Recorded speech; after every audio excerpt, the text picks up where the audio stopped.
Hello candidates, I am going to dictate you a passage from Kailash Chandra magazine. So please get ready for the dictation. The dictation will start after 15 seconds.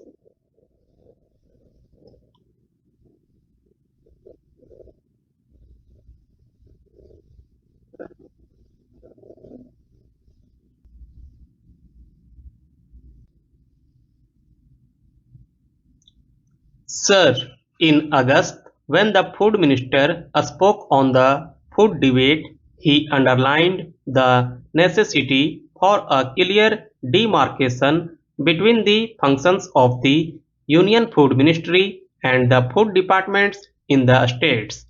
He said that he would confine as far as possible to the functions of the Union Food Ministry to discharge the responsibilities laid upon the ministry by the Constitution.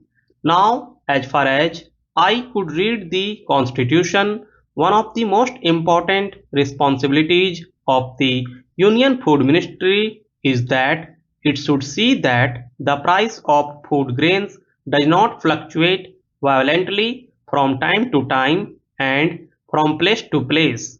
It was also to see that within the resources available and within the food stocks available, the prices are stabilized as far as possible.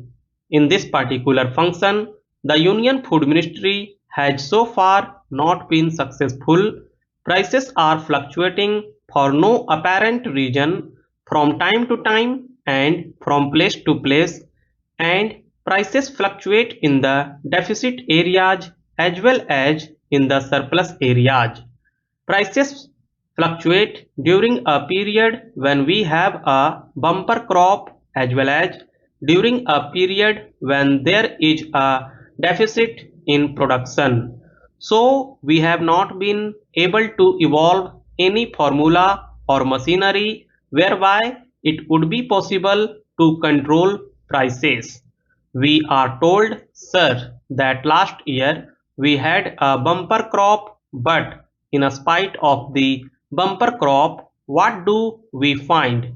In spite of a bumper crop, prices continue to fluctuate and it is a matter for concern.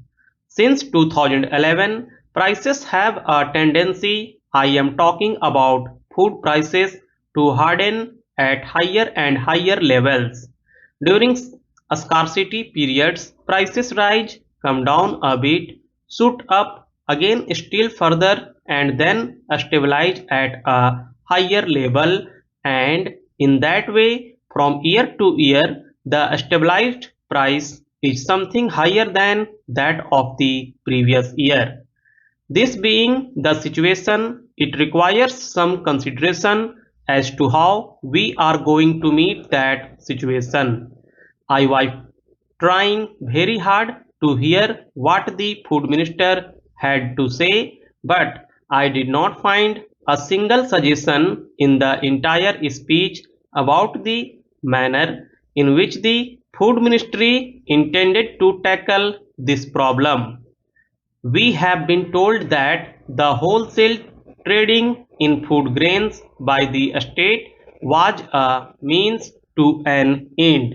Sir, the food minister the other day rightly pointed out that ultimately it is the production which is the key to the solution of the food problem. He also pointed out that mere exhortation of farmers to produce more is not going to have any effect, and that we will have to give them economic incentives in order that it may be possible and advantageous for them to produce more. As far as economic incentives are concerned, he said that he was thinking of establishing a statutory committee to go into the question of food prices. Now, sir, all these facts are there, but is it the contention of the government that it is merely the question of prices which keep down the production of food grains, or is it that there are other remedial measures which should be taken in order that it may be possible for the farmer to produce more.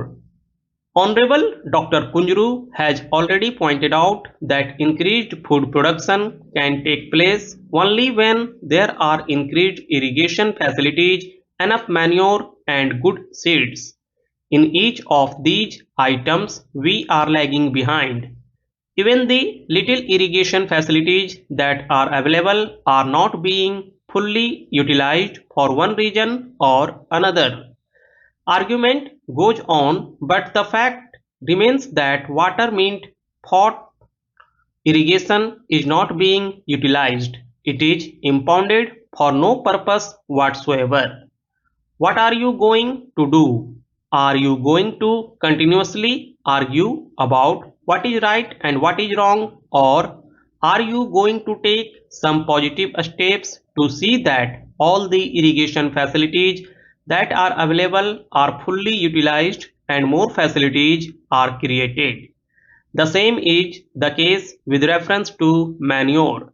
We have been told that there is not enough manure and that the food ministry is arguing with the finance ministry for more foreign exchange to be made available so that more manure could be produced and so on. Again, arguments go on. Papers move from ministry to ministry, but as far as the question of demand and supply of manure is concerned, I have got figures with me which show that not even 50% of the demand for manure is supplied today. What are you going to do about that? These are problems as far as production is concerned, but to my mind, the still more important problem is the problem of organization in the rural areas. As long as these fragmented holdings remain, it will not be possible for the farmers to take the advantage of the facilities. The system of service cooperatives is the seat anchor of the Congress policy.